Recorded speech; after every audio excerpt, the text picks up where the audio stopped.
Rome loved victory. It celebrated victory like no other empire in history. Streets would flood with music, temples would burn with incense. The air would be thick with the roar of crowds, shouting the names of generals as if they were gods. For a Roman, a triumph was the ultimate spectacle, a confirmation of their power, their destiny to rule the world. But behind every glorious Roman victory, there was another story. A quieter story. A much darker one. This is the story of what happened after Rome won. Not to the soldiers, not to the senators, but to the people they conquered. Imagine you're a farmer in Gaul, or a merchant in Carthage, or a philosopher in Greece. One day, the legions arrive. Your world is turned upside down. Your city is besieged. Your armies are shattered, and your leaders are either killed or captured. Rome has won. The fighting stops. But for you, the suffering is just beginning. What happens next? The Roman triumph wasn't just a parade. It was a final act of brutal conquest, a piece of psychological warfare designed to break the spirit of the defeated. The first thing that would happen is the looting. Roman soldiers weren't just paid in coin. They were promised a share of the spoils. They would swarm through your city, taking everything of value. Gold, silver, statues, sacred objects from your temples. Nothing was safe.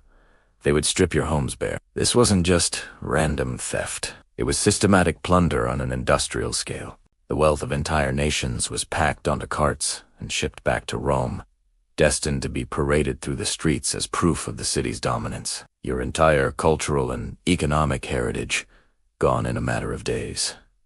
Then came the human cost. The most valuable prize for any Roman general was not gold, but people. Hundreds of thousands of captives were taken after a major victory. These weren't just enemy soldiers. They were civilians. Men, women, and children. Your family, your neighbors. They were marched across hundreds of miles in chains, often with little food or water. Many died along the way. Those who survived the brutal journey faced a grim fate in Rome. They were sold in slave markets. A strong man might be sent to the mines, a death sentence from exhaustion and abuse. A skilled artisan might be sold to a wealthy Roman household, their talents exploited for their master's profit. Women and children were particularly vulnerable, sold into domestic servitude with no rights and no hope of freedom. They were no longer people. They were property, listed alongside furniture and livestock in their master's will. An entire generation from your homeland could simply vanish, swallowed by the insatiable Roman slave economy. This was the engine that powered the empire, built on the broken lives of the conquered. And what about your leaders? The king, the queen, the chieftain who led your people. They were reserved for a special kind of humiliation. They would be kept in chains, sometimes for years, waiting for the general's triumph. On the day of the parade, they would be forced to walk through the streets of Rome, loaded with chains, mocked and spat on by the crowds. They were the ultimate trophies. Imagine the psychological impact.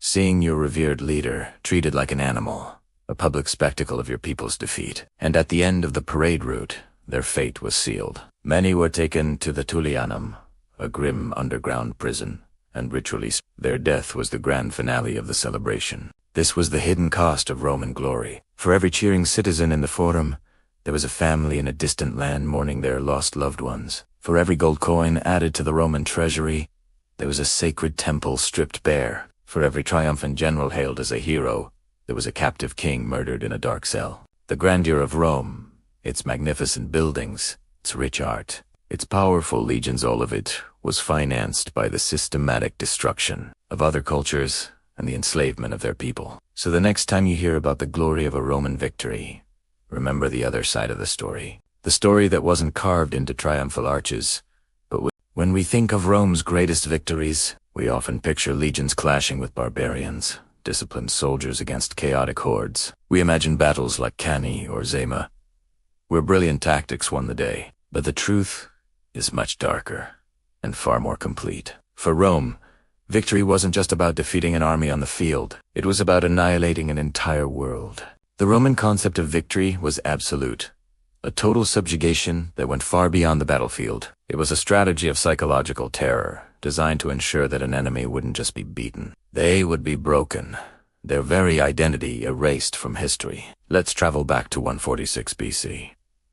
Two great cities fell in the same year, and their fates perfectly illustrate this brutal Roman doctrine. The first was Carthage. After 3 long, bloody Punic wars, Rome had finally cornered its greatest rival, but a simple surrender wasn't enough. The Romans, led by Scipio Aemilianus, besieged the city, starved its people, and then stormed it. What followed was not a celebration of victory, but a week-long festival of destruction. The city was systematically looted and burned to the ground. Legend says the Romans even sowed the land with salt to ensure nothing would ever grow there again. While the salt story is likely a later invention, the reality was just as grim. The surviving 50,000 Carthaginians, a fraction of the original population, were sold into slavery. Their culture, their language, their gods all were targeted for extinction. Carthage was to be a ghost, a warning to the world. In that very same year, on the other side of the Mediterranean, another great city met a similar fate. Corinth, a jewel of Greece, a center of art, culture, and wealth. Corinth had dared to lead a rebellion against Roman influence. The response was swift and merciless. The Roman general Lucius Mummius crushed the Achaean Legis army and then turned his attention to the city itself. All the men were killed. The women and children were sold into slavery. The city's priceless art and treasures were either shipped back to Rome as plunder or, in some cases, carelessly destroyed by soldiers who had no idea of their value. Then, just like Carthage, Corinth was set ablaze. The message was clear. Defiance will not be tolerated. Culture, history, and wealth mean nothing in the face of Roman power. The destruction of Corinth sent a shockwave through the Greek world, signaling the end of their independence and the beginning of total Roman domination. This pattern of total destruction wasn't just about loot and punishment. It was about psychology. When a Roman general celebrated a triumph in the streets of Rome, it wasn't just a parade. It was a spectacle of power. Captured kings and queens, like Vercingetorix of the Gauls or Zenobia, were paraded through the streets in chains, symbols of their broken nations. They were forced to walk before the chariot of their conqueror, a living testament to Rome's might. After the parade, many of these captured leaders would be publicly executed, often by strangulation, in the city's main prison. It was the final, humiliating act in the destruction of their world. Their deaths symbolized the death of their people's hope for freedom. Even the symbols of a conquered people were not safe. When the Romans finally crushed the Jewish revolt in 70 AD, they didn't just conquer Jerusalem, they desecrated it. The Second Temple, the most sacred site in Judaism, was looted and burned to the ground. Its holy treasures, including the great menorah, were carted off to Rome and displayed in the triumph of Emperor Vespasian and his son Titus. The Arch of Titus, which still stands in Rome today, proudly depicts this moment Roman soldiers carrying away the spoils of the temple. It wasn't just a military victory, it was a religious and cultural one, an attempt to break the spirit of the Jewish people by destroying the heart of their faith. So, when we study Roman history, we must remember that their expansion was built on more than just superior military tactics. It was built on a foundation of calculated, systematic annihilation. They didn't just conquer lands. They unmade worlds, erased histories, and shattered cultures. This terrifying philosophy of total victory is what allowed a single city on the Tiber to grow into one of the most powerful empires the world has ever known. It is a sobering reminder that behind the magnificent arches and aqueducts lies a history written in fire and blood. Thanks so much for watching. If you found this glimpse into the darker side of Rome interesting, be sure to like this video and subscribe. Throughout history, the stories of powerful men have echoed in our textbooks and classrooms. Kings, emperors, and generals, their names are legendary. But what about the women who stood beside them, or even ruled in their own right? Too often, they're dismissed as mere consorts, footnotes in a man's world. But the truth is, many of these women were not just queens. They were titans of their time. They were rulers, brilliant strategists, and symbols of national pride, shaping the very course of history. Let's journey back to ancient Egypt, to a woman who defied every convention. She wasn't just a regent ruling for a young heir. Hatshepsut declared herself pharaoh, adopting the full royal titles, and even the ceremonial false beard. Her reign was one of unprecedented peace and prosperity. She didn't conquer with armies. She built with vision. Under her rule, Egypt flourished through trade and magnificent construction projects, like her stunning mortuary temple at Deir. She proved that a woman's leadership could bring stability and wealth, not chaos. Hatshepsut wasn't a placeholder, she was a powerhouse. Now, let's cross the sea to the rugged shores of Britain, where another queen rose, not from a place of peace, but from the ashes of rebellion. Boudica, queen of the Iceni tribe. After the Romans betrayed her people, flogged her, and assaulted her daughters, they expected her to break. They were wrong. Fueled by grief and a thirst for justice, Boudica united several British tribes and led a massive uprising against the mighty Roman Empire. Her army sacked and burned Roman strongholds, including Lendini. Though her rebellion was eventually crushed, Boudica became an enduring symbol of defiance and a national heroa, testament to the fierce spirit of a queen fighting for her people's freedom. Moving forward to the 16th century, we meet a woman who inherited a divided and vulnerable nation. Elizabeth I of England. Taking the throne at just 25, she was surrounded by enemies at home and abroad. Many expected her to marry quickly and hand over power to a husband. Instead, she declared she was married to her kingdom. For over 40 years, the Virgin Queen navigated treacherous political waters with cunning intelligence and unwavering resolve. She fostered an age of exploration and cultural brilliance, the era of Shakespeare and Sir Francis Drake. A most iconic moment came when she faced the Spanish Armada, rallying her troops with a speech that cemented her legacy as one of England's greatest monarchs. These are just a few examples. From Wu Zetian, the only woman to rule China as an emperor, to Catherine the Great, who expanded the Russian Empire and championed the Enlightenment. History is filled with these extraordinary women. They weren't weak or passive. They were leaders who commanded armies, negotiated treaties, and built empires. Some were born to rule, some rose to power through marriage, and others took the reins when their husbands fell in battle. Each one faced unique challenges, yet they all demonstrated incredible strength, intelligence, and resilience. Their stories remind us that power has no gender. They challenge the narratives we've been told and inspire us to look for the hidden figures who shaped our world. These queens were not just wives or mothers. They were rulers, strategists, and legends in their own right. Let's remember their names. Imagine this. One day you wake up in a palace, drop it in silk, surrounded by luxury. The next, the world you know is gone, replaced by the glint of Roman steel and the shouts of soldiers. This wasn't just a nightmare. It was the brutal reality for countless powerful women queens. Princesses and priestesses who stood in the way of Rome's relentless expansion. Their fall was swift, calculated, and terrifying. When a kingdom fell, its queen wasn't usually killed on the battlefield. No, for the Romans, her life was far more valuable than her death. They wanted her breathing, conscious, and aware of every single moment of her downfall. Capturing a queen was the ultimate symbol of victory, a living trophy to prove Rome's absolute dominance. The process was a ritual of humiliation designed to break not just an individual, but the spirit of her entire people. First, the soldiers would surround her. The crown, the symbol of her divine right to rule, would be torn from her head. Her royal garments, woven with the history and wealth of her nation, would be stripped away and replaced with simple, coarse cloth. Her name, once spoken with reverence, would be coldly inscribed in a Roman ledger, listed not as a monarch,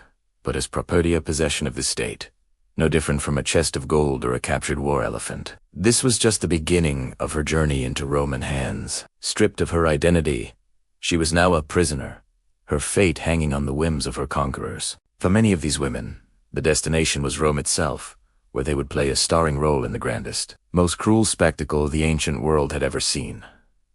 The Roman triumph. This lavish parade wasn't just a celebration of military victory. It was a carefully orchestrated piece of political theater. As the victorious general rode through the streets of Rome in a golden chariot, the city's population would line the route, cheering wildly, and walking before him, in chains, would be the captured royals. Imagine the scene. A queen, who once commanded armies and ruled over vast territories, now forced to walk barefoot on the hard Roman cobblestones. Her children, the heirs to a lost throne, would often be forced to walk beside her. their faces streaked with tears and confusion. The crowds would jeer, throw insults, and marveling these exotic, defeated figures. It was the ultimate public shaming, a message to the world. Defy Rome, and this will be your fate. What happened after the parade? The stories diverge. For some, the triumph was their final public appearance. Male enemy leaders were often ritually strangled at the end of the procession, a final, brutal confirmation of Rome's power. For the queens, the outcome was less certain, but often just as grim. Some were imprisoned for the rest of their lives, left to fade into obscurity in a foreign land. Others might be granted a sliver of mercy, allowed to live in forced exile in a quiet Italian town, their every move monitored. But there were exceptions, women whose legends refused to be extinguished. Think of Cleopatra of Egypt. She knew exactly what awaited her in Rome. Rather than be paraded in chains by Octavian, she chose her own end, a final act of defiance that cemented her legacy forever. Then there's Zenobia, the warrior queen of Palmyra. After her capture, sources say she was paraded in Aurelian's triumph, bound in golden chains so heavy she could barely walk. Yet, she survived. Some accounts say she was given a villa and lived out her days as a Roman noblewoman, her children marrying into the Roman elite. Her story is a rare example of a queen who, even in defeat, managed to navigate the treacherous currents of Roman politics and secure a future for her family. These stories of fallen queens are more than just historical footnotes. They are powerful, human dramas that reveal the complex and often cruel nature of power, empire, and survival. They remind us that behind their grand narratives of history, there are individuals who loved, fought, and lost everything. Their palaces may have turned to dust and their kingdoms vanished from the map, but their stories of defiance, dignity, and despair continue to echo through the centuries. Thanks for watching. If you found this story compelling, don't forget to like, subscribe, and hit that notification bell for more dives into the dramatic side of history. Have you ever wondered what the ultimate display of power looked like in ancient Rome? Forget just winning a battle. We're talking about the Roman triumph, the most spectacular, over-the-top victory parade the world has ever seen. This wasn't just a party. It was a state-sanctioned extravaganza, the highest honor a general could ever dream of receiving. But for every celebrating general, there was a dark side to this spectacle, a side filled with heartbreak, humiliation, and the crushing reality of defeat. Today, we pulling back the curtain on the Roman triumph and looking at it through the eyes of those who were forced to march in chains, the captured kings and queens. Imagine this. You're a powerful queen, a ruler revered by your people. Your armies were loyal, your kingdom was prosperous. But you gambled against Rome, and you lost. Now, instead of your throne, you have shackles on your wrists. Instead of your royal robes, you're wearing rags. Or perhaps you're forced to wear your finery one last time, purely for the mockery of the crowd. This was the fate of many captured royals. They became the star attractions in a parade designed to glorify their conqueror. The processions snaked through the streets of Rome, a city buzzing with an energy you can barely imagine. The roars of the crowd would have been deafening. Hundreds of thousands of Roman citizens lined the Via Triumphalis, the triumphal way, all eager to get a glimpse of the spoils of war. And the most prized spoil of all, you, the captured enemy leader. You would be paraded through the city, a living trophy for all to see. The Romans didn't just want to tell people they won, they wanted to show them in the most visceral way possible. Think of Zenobia, the formidable queen of Palmyra. For years, she defied Rome, building a massive empire in the east. But eventually, the legions of Emperor Aurelian defeated her. Her punishment: to be paraded in his triumph, allegedly bound in golden chains, weighed down with so many jewels that she could barely walk. She was the grand finale of the show, a symbol of a powerful enemy brought to her knees. The message was clear and brutal. This is what happens when you challenge the might of Rome. And the humiliation didn't stop with the ruler. Often, their children were forced to walk beside them. Imagine the terror of a young prince or princess, torn from their home, now marching through a hostile, screamy city, watching their parent being jeered at and pelted with garbage. This wasn't just about defeating an army. It was about breaking a dynasty, extinguishing a legacy. By parading the children, Rome was showing that it had not only conquered the present but also seized the future. The psychological warfare was immense. It wasn't just people being paraded. The Romans would also display the cultural and religious treasures of the conquered land. Imagine seeing the sacred statues of your gods, the ones your people prayed to for protection, now broken, defaced, and dragged through the mud as props in a Roman festival. It was a message that even your gods were powerless against Rome.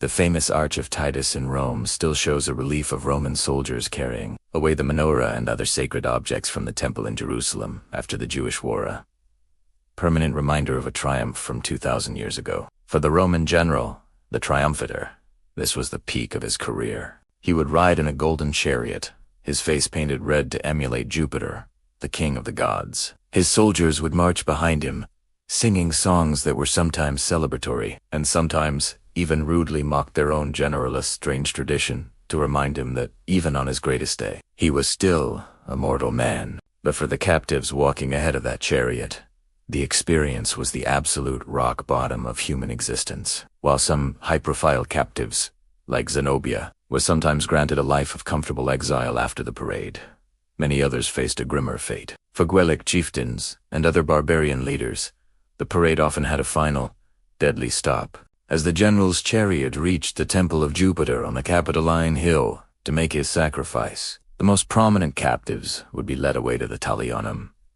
Rome's notorious state prison. There, in a dark, foul dungeon, they would be ritually Their death was the final act of the show, a human sacrifice to seal the victory. The crowd's cheers for the general would be mingled with the knowledge of the executions happening just out of sight. So, the next time you see a movie or read a book about a glorious Roman victory, remember the other side of the coin. The Roman triumph was a complex, multi-layered event. It was a celebration of military genius, a religious ceremony, a political statement, and a piece of brutal, terrifying theater. It was the ultimate expression of Roman power, built not just on the strength of its legions, but on the public degradation and destruction of its enemies. It serves as a powerful reminder that history is often written by the victors, but the stories of the vanquished are just as important to understanding the true cost of glory. Thanks for watching. If you found this glimpse into the darker side of Rome fascinating, be sure to like this video and subscribe for more deep dives into history.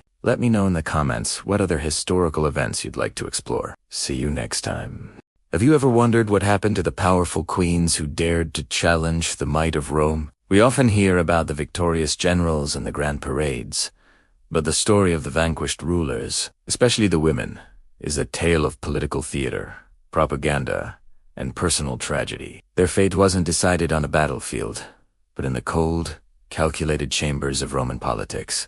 They weren't just prisoners of war. They were transformed into living symbols of Roman dominance. Let's start with the most famous part of their journey, the Roman triumph. This wasn't just a parade. It was the ultimate display of power, a spectacle designed to awe the citizens of Rome and intimidate its enemies. Imagine the scene, streets packed with cheering crowds, victorious legions marching through the city, displaying the spoils of war, and at the heart of this procession, often in golden chains, were the captured enemy leaders. For a queen, this was the peak of her public humiliation. Stripped of her crown, her dignity, and her freedom, she was paraded as a living trophy, a testament to Rome's invincibility. This moment was crucial. It was the visual proof that a foreign power, onslaught threat, was now broken and subjugated. The message was clear and brutal. This is what happens when you defy Rome. But what happened after the parade ended and the crowds went home? The answer is complex and varied, depending entirely on the political climate and the queen's perceived value to Rome.